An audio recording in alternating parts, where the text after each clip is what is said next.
Did you know that there's an Aries full moon on October the 17th?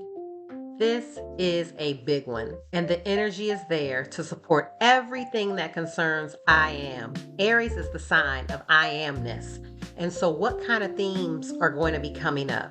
Supportive relationships, healthier relationship dynamics, embracing your truest authentic self. Hi, everybody. I'm Shannon, and I want to thank you so much for watching. And first of all, if you haven't subscribed yet and you want to be a part of this growing community, please hit subscribe and you will get notified as soon as I release a new video. The algorithm loves that, and it really helps me to share this type of content with more people. So, today we're going to talk about shame and how to overcome it for good. And if you listen closely and take these things to heart, you will start to see yourself from a new perspective. And I'm going to give you 6 steps to get past it once and for all.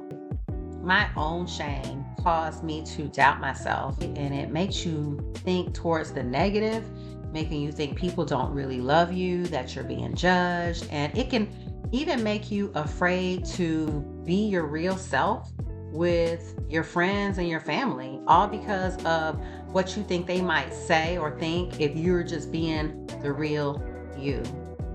But I was able to heal from that. And here are 6 of the things that I learned that helped me put all of that behind me.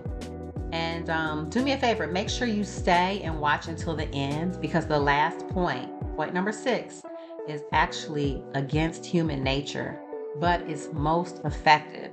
Society has placed these conditions on people so that when you don't measure up and hit that target right on the nose, you feel bad about yourself.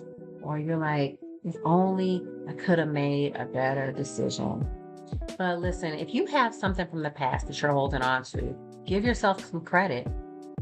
Have you ever heard the saying hindsight is 2020? Well, the reason that that's true is because, of course, you are operating with the knowledge that you had at the time. And once you have more information, more insight, when you know better, you do better. But if you're holding on to feeling bad about the things that you've done, it's like the saying, you can't see where you're going if you're always looking in the rear view mirror or you're always looking behind you.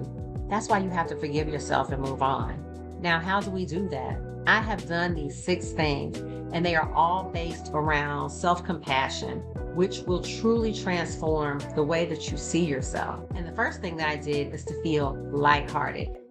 Can you just laugh at yourself and your mistakes? Can you not take yourself so seriously to the point where you can say, I am so happy that I learned that lesson? Be more easygoing in general. And don't worry so much about needing the approval of others. Number 2, think about what your future self would say to you right now as they look back at everything that you've accomplished. When you think about the good things that you've done, do you really want to focus on your mistakes? And if you feel like there's more that you can do to make a positive impact, then go for it. And then you'll have even less time to focus on your past mistakes. You don't want to keep feeling that low emotion of shame because, like I said earlier, eventually your body will start to feel the effects of it.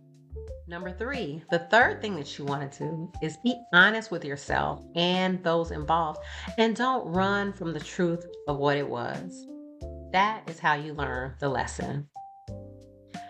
Honesty is a major part of it, or else that'll just be something else to add to the shame, which is, of course, counter to your freedom. But you can't run from what you can't acknowledge.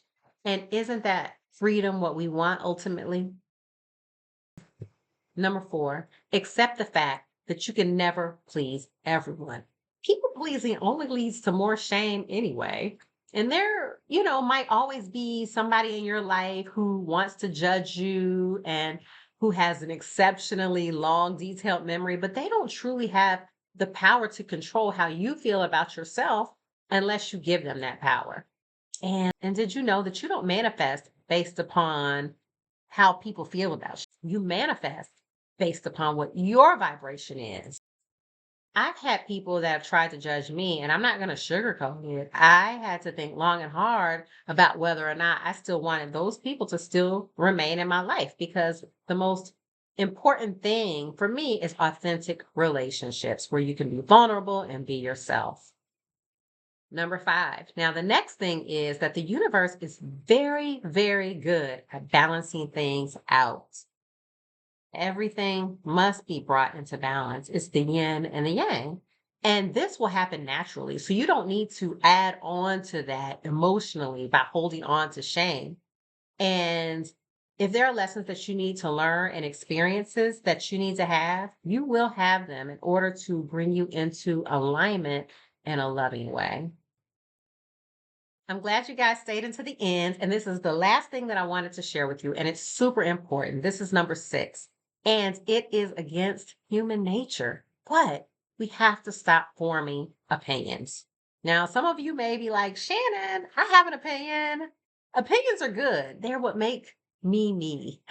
But when you have an opinion, the very next step is judgment. And we attract what we are. So when you cast opinions and judgment, you're attracting that back to you.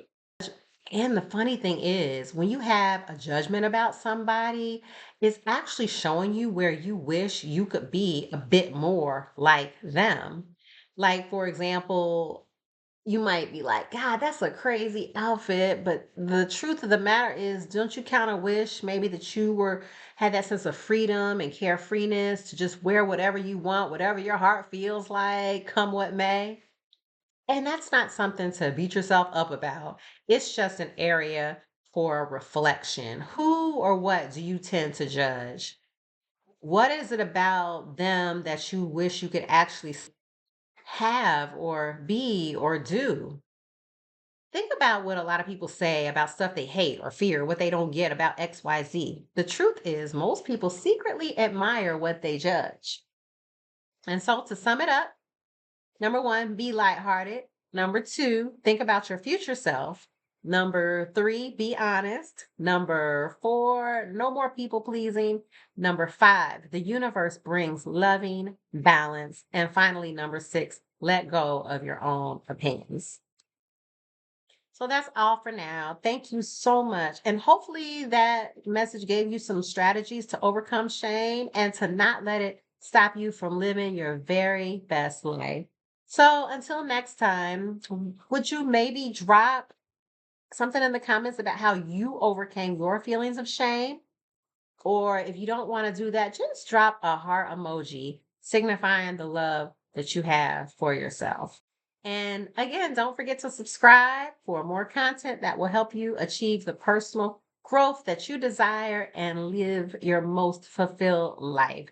Thank you very much, and I'll talk to you next time. Bye.